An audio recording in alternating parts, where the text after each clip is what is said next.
Bonsoir à tous. Dans cette nouvelle session d'information, voici les titres de l'actualité. Société, accident de la voie publique sur l'As Yepougon-Abobo, à hauteur de la forêt du Bonko, entre la cité Ado et le carrefour Ndotré, ce jeudi 22 avril 2021, aux environs de 5h30 du matin, a fait 10 tués, 11 blessés, dont 5 cas graves ainsi que d'importants dégâts matériels.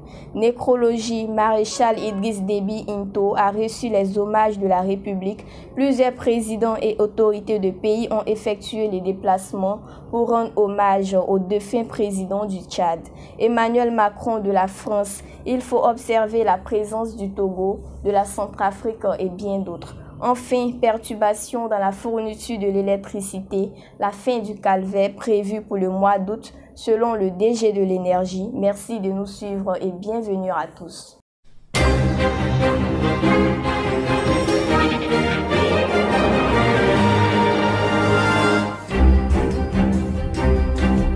Comme annoncé dans les titres, le ministre des Transports Amadou Koné, dans un communiqué, a exprimé les sincères condoléances du gouvernement aux parents des tués et formulé des vœux de prompt rétablissement aux blessés.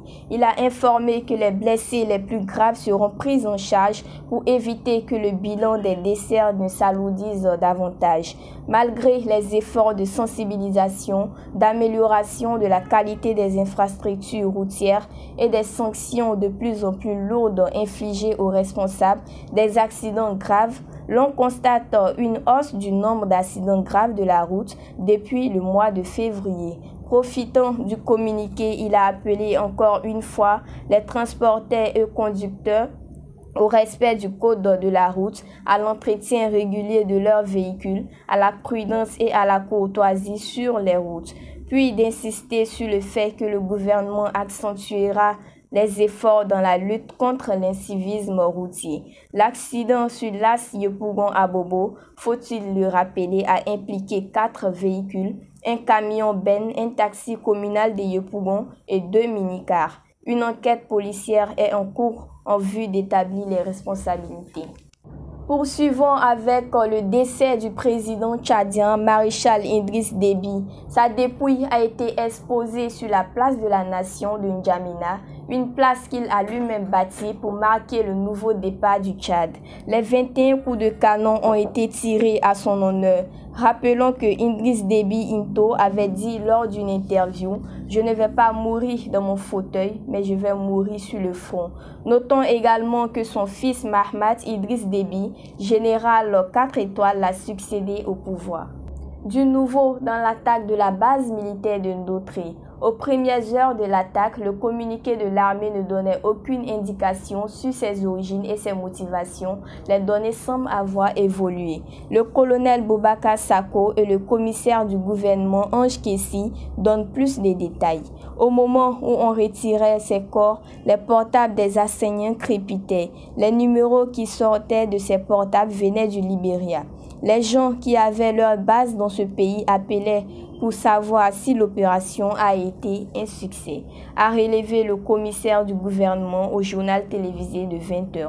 Selon lui, les enquêteurs pourront après appeler ces numéros qui crépitaient sur les téléphones pour nécessité d'enquête. Pour rappel, l'assaut mystérieux contre la base militaire de Ndotré a eu lieu dans la nuit de mardi au mercredi 21 avril 2021. L'attaque a fait 3 morts parmi les enseignants et 1 blessé parmi les soldats.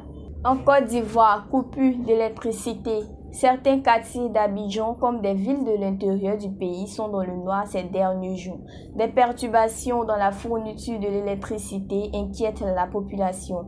Certains craignent des dégâts matériels, d'autres de passer des nuits blanches.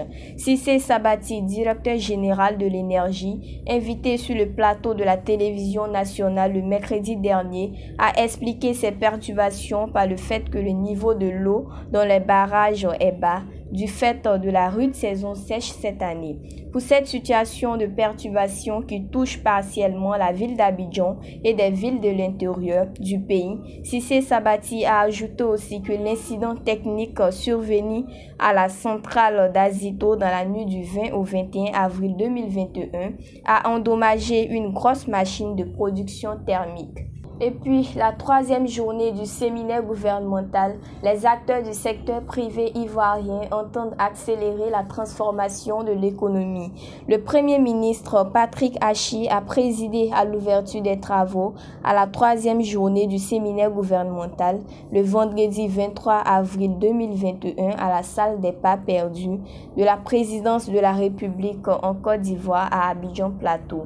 Selon le chef du gouvernement ivoirien, le rôle du secteur privé dans le développement économique et social du pays est absolument déterminant, car il constitue le principal levier de création de richesses, d'innovation et d'emploi. En effet, le secteur privé, c'est plus de 3/3 des investissements et plus de 80% des emplois en Côte d'Ivoire. C'est pourquoi, à en croire le Premier ministre, le président de la République a engagé d'importantes réformes structurelles et sectorielles pour améliorer l'environnement des affaires.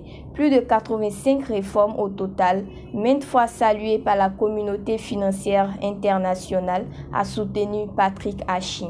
Avant d'ajouter que grâce à ces réformes, la Côte d'Ivoire est devenue l'une des économies les plus dynamiques du continent africain et dans le monde, avec un taux de croissance moyenne de 8% de la période 2012-2019.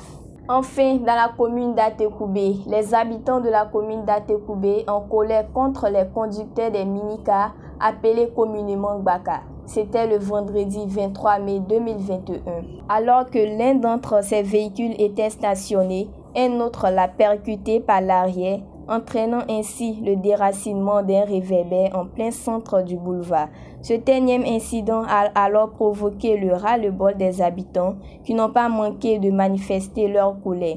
C'est autour de 15 heures que la police est arrivée, rétablissant l'ordre avant que les choses ne retournent au vinaigre. Précisons qu'heureusement aucun blessé n'est à déplorer. Merci mesdames et messieurs de nous avoir suivis. Prenez soin de vous.